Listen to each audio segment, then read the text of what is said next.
Good morning, afternoon, and evening to everyone wherever you are in the world. I am your host, HandTrapTCG, and today we'll be focusing on a deck profile that I've been testing since the JP release of Oshi, which is Door Choice. Well, actually, before I tested Choice, I tested another combo, which was Pants. So the reason why I didn't play Pants for the English release was because of the two different metas for JP and Choice, or I mean JP and English, my bad. So for Pants, it's more good for a grindy matchup, where Choice is more good for a aggressive matchup. So in EN, or TCG, basically, is that we have more of an aggressive meta compared to JP, where they have more of a grindy meta as well. So without further ado, I'll be showing you guys the two deck lists, aka the Door Choice or the Door Pants. So we'll first start off with the Door Choice, where you have your each of your climax combos, which is kind of simple, and I'm missing one eye at OFR, but who cares? So yeah. Anyways, let's start off. We're going to go by color, which is basically a lot of like deck lists. So we start off with first two rubies, one Memcho, one Akane, 4 eyes, which is kind of normal for a lot of decks, 3 eyes of the 0/0, my bad, one climax swapper, one Aqua that changes into the 2/1, one clock swap, and free refresher, 2 of this Aqua. This Aqua is insane for those who do not know. If you have the eye, the 0/0 eye that is in memory, and you can basically top 2 check, add a card, pitch 1, and then the second effect is pitch a climax, salvage. If you top check 2 and add a climax, you are able to just, add a climax, pitch a card, whatever it is, and basically pitch the climax, salvage another character, which is basically a good hand filter.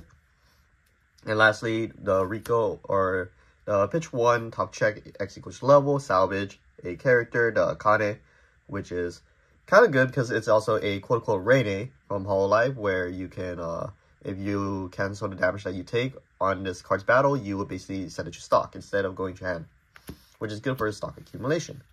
So that's pretty much it for the zeros. On to the level 1s. It's a very interesting level 1 lineup because we're not playing a level 1 combo. We're playing cats. So 4 vanillas, 4 Yuki. That's literally nothing else. It's cats. Oh no, the map shifted. My phone died. So next up we have the 2/1. It is the changer. It is the assist. It is whatever. It is next up the level 3s. The Kana, the Fumio. For those who do not know what a Fumio is, honestly, if you are interested in what the dot card does, just go on deck log. You can read the card. That's all I'm gonna say, because I don't want to over explain too much into these videos. So next up, it is the standard, or not the standard, my bad, the bouncer. So it is a 3/2 Kana that is on play. You can bounce a character on your opponent's side of the board, return it to your hand basically, and pitch a card. You can bounce another character to their hand, and then on top of that, you have 4 other showbiz characters. You can basically get a card from your weight room and send it to your stock. Basically, you will basically play the card for 1 stock. Lastly is your early play, the Memcho, because you need experience. I'm only playing 3 because I felt like 4 was just too much. And as you can see, space in this deck is very tight. Lastly, you're playing events, which is interesting. You're playing 3 of the torches because they are actually accessible through the cats, because the cats are a dual laner. Again, if you are interested in what the cards do, just read the cards, because I do not want to explain as much.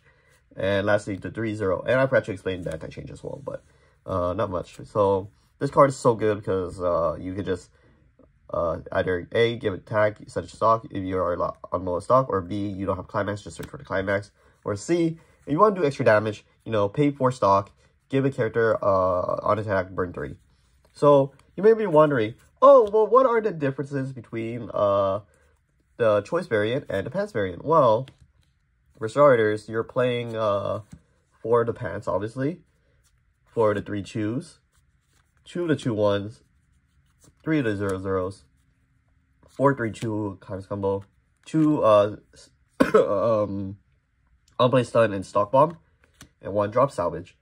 So what am I cutting for this? Well, it's actually quite simple.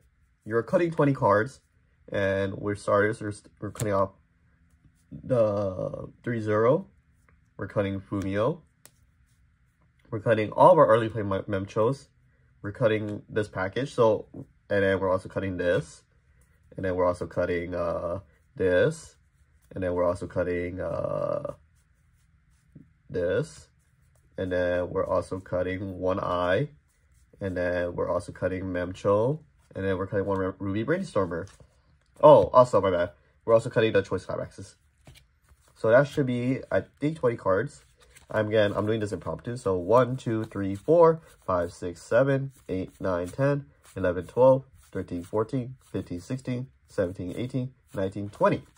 So that should be 20 cards that you swap out for this package alone. But anyways, guys, hope you enjoyed. This is a very short deck profile. Sorry that I couldn't do a full-on deck log essay or deck profile essay because, again, I just returned from Sacramento. That vlog will be up soon. And hopefully you enjoy. Anyways, till the next. See ya.